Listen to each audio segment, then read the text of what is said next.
नमस्कार, स्वागत है आपका सुपरफास्ट न्यूज में। मैं आपके साथ पायल भुयन।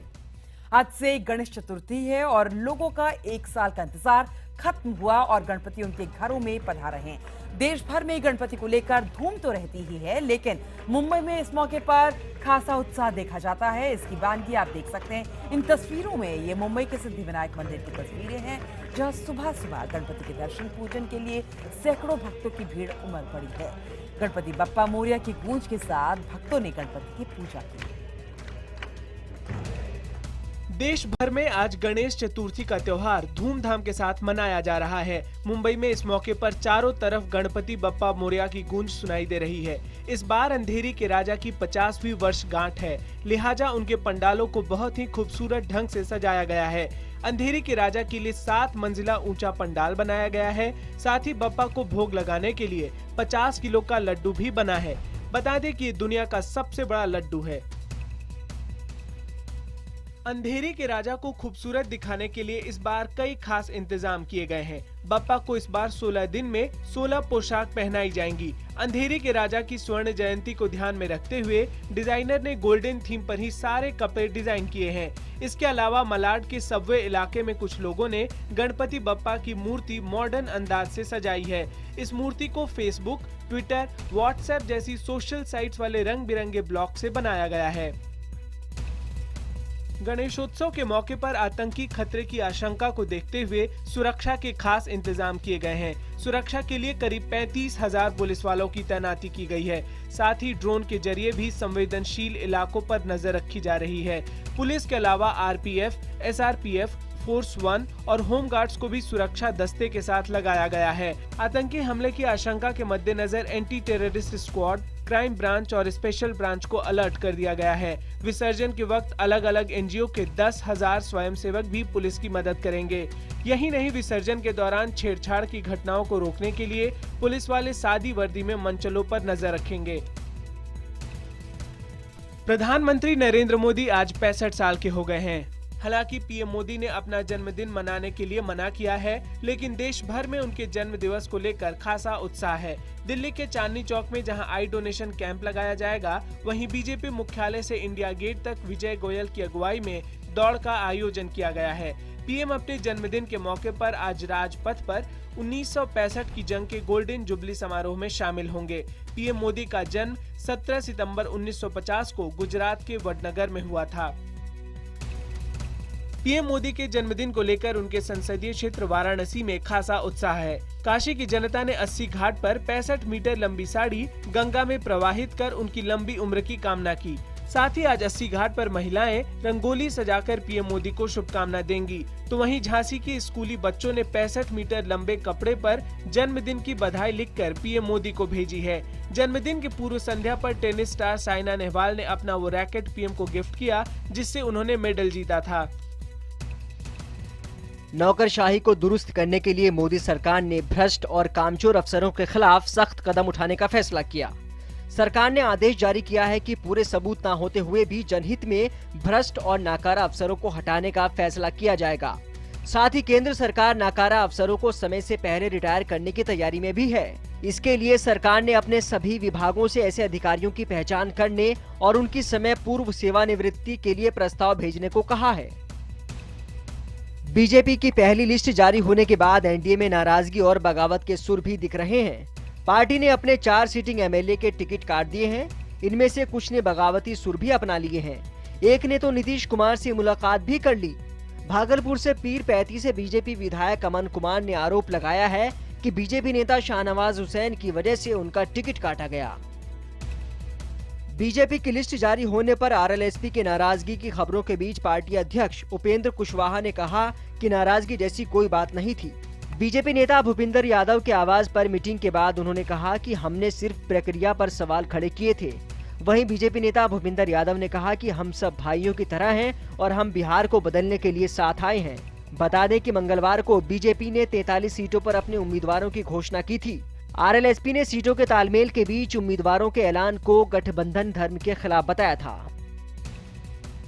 जेडीयू के हर घर दस्तक कार्यक्रम के नतीजे बिहार के मुख्यमंत्री नीतीश कुमार के लिए बेहद चौंकाने वाले हैं। फर्स्ट पोस्ट में छपी रिपोर्ट के मुताबिक जेडीयू कार्यकर्ताओं ने हर जिले में जाकर पार्टी और सरकार के प्रदर्शन पर सर्वे किया। सवाल के जवाब में लोगों ने विकास और बदलाव होने की बात पर तो हामी भरी, लेकिन नीतीश को दोबारा मौका दिए जाने पर नहीं। लालू के साथ उनके गठबंधन को लेकर लोगों में नाराजगी है। उनका मानना है कि नीतीश को चुनने का मतलब लालू को ही चुनना है। बिहार में अगले महीने से शुरू हो रहे विधानसभा चुनाव के लिए बुधवार से नामांकन की प्रक्रिया शुरू हो गई। आपको बता दें कि बिहार में 5 चरणों में मतदान होना है। पहले चरण में 10 जिलों की 49 विधानसभा सीटों में 12 अक्टूबर को वोट डाले जाएंगे। बता दें कि बिहार में अभी बीजेपी ने ही अपने उम्मीदवारों की घोषणा की है। उधर मांझी की पार्टी हम ने 19 सितंबर को उम्मीदवारों के नाम के ऐलान की बात कही है। आचार संहिता का हवाला देते हुए प्रधानमंत्री नरेंद्र मोदी के मन की बात कार्यक्रम पर रोक लगाने को लेकर महागठबंधन के नेताओं ने चुनाव आयोग जाकर अपील की। मुलाकात के बाद नेताओं ने दावा किया कि चुनाव आयोग ने उनकी बात को गंभीरता से लिया है। उनका कहना है कि पीएम जिस तरह से बात करते हैं उसमें हो सकता है कि वो चुनाव से जुड़े मुद्दों पर भी चर्चा करें, जिसका असर बिहार चुनाव पर हो सकता है। आपको बता दें कि इस बार 20 सितंबर को पीएम का मन की बात कार्यक्रम है। पीएम नरेंद्र मोदी की अध्यक्षता में कैबिनेट की बैठक में कई अहम फैसले लिए गए। स्मार्ट सिटी की तर्ज पर गांव को स्मार्ट बनाने के लिए श्यामा प्रसाद मुखर्जी अर्बन मिशन को कैबिनेट ने मंजूरी दे दी है। 52,000 करोड़ रुपए की इस योजना के जरिए गांव को शहरों की तरह सुविधाएं मिलेंगी। दिल्ली के पूर्व कानून मंत्री सोमनाथ भारती को मिली अंतरिम राहत की मियाद आज खत्म हो रही है। दिल्ली हाईकोर्ट में आज इस मसले पर सुनवाई होगी। इससे पहले IBN7 से खास बातचीत में सोमनाथ भारती ने कहा कि पुलिस ने उनकी कोई बात नहीं सुनी। उन्होंने कहा कि घरेलू मामलों पर भी राजनीति हो रही है। वहीं दिल्ली बीजेपी अध्यक्ष सतीश उपाध्याय ने कहा कि अगर ये घर का मामला था तो उन्हें घर में ही सुलझा लेना चाहिए था। सोमनाथ पर उनकी पत्नी लिपिका ने हत्या की कोशिश, दहेज उत्पीड़न और घरेलू हिंसा के आरोप में केस दर्ज कराया है। दिल्ली में आम आदमी पार्टी के एक और विधायक पर फर्जी डिग्री का आरोप लगा है। बुधवार को द्वारका कोर्ट ने पालम से आप विधायक भावना गौड़ को शैक्षणिक योग्यता छिपाने के आरोप में समन जारी किया है। एक वकील की शिकायत थी कि भावना गौड़ ने 2013 और 2015 के चुनाव में जो हलफनामे दायर किए हैं, उन दोनों में शैक्षणिक योग्यता अलग अलग बताई गई है। अब इस मामले में भावना गौड़ को 1 अक्टूबर को कोर्ट में पेश भी होना है। दिल्ली में डेंगू का कहर थमने का नाम नहीं ले रहा। लाजपत नगर में डेंगू से एक 40 साल की महिला की मौत हो गई। महिला के परिवार का आरोप है कि अस्पताल की लापरवाही के चलते उनकी मौत हुई। इसके साथ ही दिल्ली में डेंगू से मरने वालों का आंकड़ा 12 हो गया। दिल्ली में अब तक डेंगू के 1900 से ज्यादा मामले सामने आ चुके हैं। डेंगू के बढ़ते मामलों को देखते हुए दिल्ली सरकार ने निजी अस्पतालों को बेड बढ़ाने के निर्देश दिए हैं। इसके अलावा सरकार ने डेंगू के नाम पर होने वाले जाँच की रेट लिस्ट भी जारी की है। निर्धारित रेट से ज्यादा वसूली करने वालों पर कड़ी कार्रवाई के निर्देश दिए गए हैं। डेंगू की वजह से राजधानी दिल्ली में बकरी के दूध की कीमत 2000 रुपए लीटर हो गई है। माना जाता है कि बकरी के दूध से प्लेटलेट बढ़ते हैं, इसीलिए बकरी के दूध की मांग इतनी बढ़ गई है। दिल्ली के रोहिणी, मंगोलपुरी और अलीपुर इलाके में डेंगू काफी बढ़ा है और जो लोग इन इलाकों में बकरी पालते हैं वो जमकर चांदी काट रहे हैं। दिल्ली के अलावा हरियाणा में भी डेंगू पैर पसारता जा रहा है। सरकारी आंकड़ों के मुताबिक हरियाणा में अब तक 549 केस सामने आए हैं, जबकि एक शख्स की इससे मौत भी हुई है। लेकिन हकीकत सरकारी आंकड़ों से उलट है। सूत्रों के मुताबिक हरियाणा में 1000 से ज्यादा लोग डेंगू की चपेट में आए हैं। अस्पताल इन मरीजों से भरे पड़े हैं। हरियाणा के मुख्यमंत्री का अपना जिला करनाल ही डेंगू की चपेट में है। उधर हरियाणा के स्वास्थ्य मंत्री अनिल विज ने डेंगू के लिए दिल्ली को जिम्मेदार ठहराया। विज के मुताबिक डेंगू सबसे पहले दिल्ली NCR में फैला है और इसके आसपास ही अधिक है। गुड़गांव में 2 नेपाली नौकरानियों से दुष्कर्म मामले में आरोपी सऊदी अरब के डिप्लोमेट भारत छोड़कर चले गए हैं। आरोपी डिप्लोमेट देर रात दिल्ली से सऊदी अरब के लिए रवाना हो गए। पुलिस सूत्रों का कहना है कि राजनयिक के देश छोड़ने से जांच में रुकावट आएगी। हालांकि दिल्ली पुलिस इस मामले में डिप्लोमेटिक चैनल के जरिए जांच की कोशिश करेगी। सरकारी सूत्रों का कहना है कि डिप्लोमेट को रोक पाना संभव नहीं था।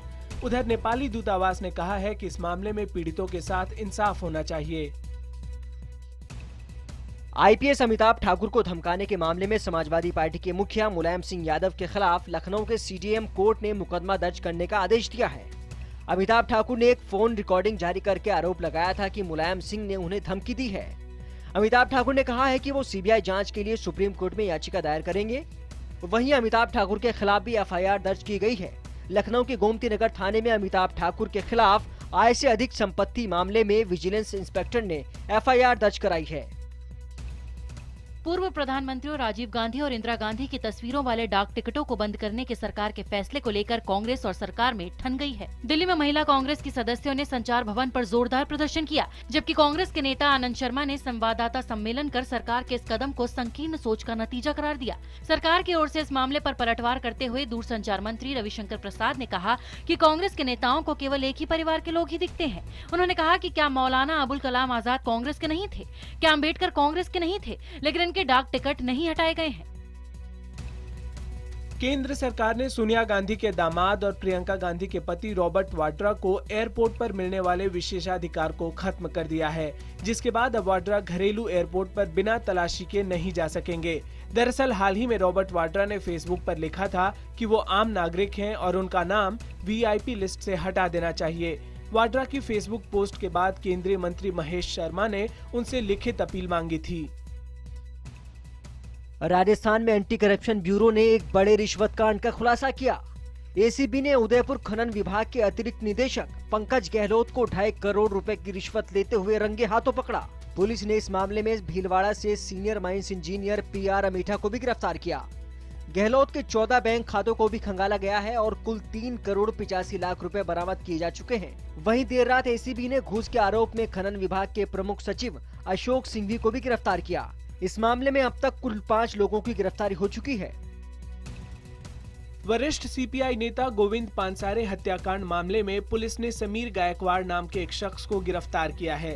पुलिस के मुताबिक कॉल डिटेल्स के आधार पर समीर को गिरफ्तार किया गया है। समीर पेशे से मोबाइल रिपेयरिंग का काम करता है। बता दें कि कोल्हापुर में 16 फरवरी को मॉर्निंग वॉक पर गए गोविंद की हत्या कर दी गई थी। बताया जा रहा है कि समीर एक सनातन संगठन से जुड़ा हुआ है। भारत ए और बांग्लादेश ए के बीच खेले गए पहले वनडे मैच में भारत ए ने शानदार प्रदर्शन करते हुए 96 रनों से जीत हासिल की। पहले बल्लेबाजी करते हुए भारत ए ने 322 रनों का विशाल स्कोर बनाया, जिसके जवाब में बांग्लादेश ए की टीम सिर्फ 226 रनों पर ऑल आउट हो गई। इंडिया ए के कोच राहुल द्रविड़ ने कहा है कि बांग्लादेश ए के खिलाफ वनडे सीरीज में अच्छा प्रदर्शन कर युवा खिलाड़ियों के पास मुख्य चयनकर्ता की नजर में बनने का मौका है। हर खिलाड़ी को अपनी ताकत के मुताबिक प्रदर्शन करना चाहिए। दक्षिण अफ्रीका सीरीज से पहले लांस ने भारतीय कप्तान धोनी की जमकर तारीफ करते हुए उन्हें आज के युग का शानदार ऑलराउंडर कहा है। कुलजन ने मुताबिक धोनी बतौर कैप्टन, विकेटकीपर और बल्लेबाज लाजवाब है। भारतीय वनडे कप्तान धोनी और सहवाग 17 सितंबर को ओवल पर एक साथ चैरिटी मैच खेलेंगे। धोनी और सहवाग की टीम में पाकिस्तान के शाहिद अफरीदी और दक्षिण अफ्रीका के हर्षल गिब्स भी होंगे। इनके सामने शेष विश्व एकादश के होगा, जिसमें ब्रैंडन मुकेलम, मैथ्यू हेडन, महिला जयवर्धने, ग्रिम स्मिथ जैसे हैं। शराब पीकर गाड़ी चलाए जाने पर टीम से निलंबन झेल रहे जेम्स फॉकनर ने क्रिकेट ऑस्ट्रेलिया से माफी मांगी है। फॉकनर ने वादा किया है कि उनसे आगे ऐसी कभी गलती नहीं होगी। यूएस ओपन के फाइनल में सेरेना विलियम्स भले ही हार कर बाहर हो गई हों, लेकिन सेरेना एक इवेंट पर रैंप पर अपना जलवा बिखेरती नजर आईं। भूकंप के तेज झटकों ने चिली की राजधानी सेंटियागो को हिलाकर रख दिया है। चिली में आए इस भयंकर भूकंप की तीव्रता 8.3 थी। भूकंप से बिल्डिंग इतनी तेज हिली कि लोग भागकर सड़क पर आ गए। भूकंप से एक शख्स की मौत हो गई। भूकंप के बाद सुनामी की चेतावनी भी जारी कर दी गई है। दक्षिण अफ्रीका में एक और गुजराती की हत्या कर दी गई है। हत्या लूट के इरादे से की गई। गुजरात के रहने वाले हनीफ की हत्या उनके घर में कर दी गई। हादसे के वक्त उनकी पत्नी और बेटे किचन में थे। अमेरिका के एरिजोना बॉर्डर पर आई बाढ़ में 12 लोगों की जान चली गई। रेस्क्यू टीम लोगों को बचाने की कोशिशों में जुटी थी, लेकिन कई लोगों को बचाया नहीं जा सका। इन लोगों की गाड़ियां पानी के बहाव में बह गई। मरने वालों में 3 बच्चे भी शामिल हैं। अमेरिका में कैलिफोर्निया के जंगलों में लगी आग पर काबू पाने की कोशिशें अभी भी जारी हैं। आग की चपेट में आने से एक महिला की मौत हो गई, जबकि करीब 600 घर जलकर खाक हो गए। आग की वजह से 30,000 लोग सुरक्षित स्थानों पर पहुंचाए गए हैं। अमेरिका के अलास्का में एक विमान दुर्घटनाग्रस्त हो गया, जिसकी वजह से उसमें सवार 3 लोगों की मौके पर ही मौत हो गई। बाकी लोग दुर्घटनाग्रस्त हो गए। हादसे के वक्त विमान में 10 लोग सवार थे।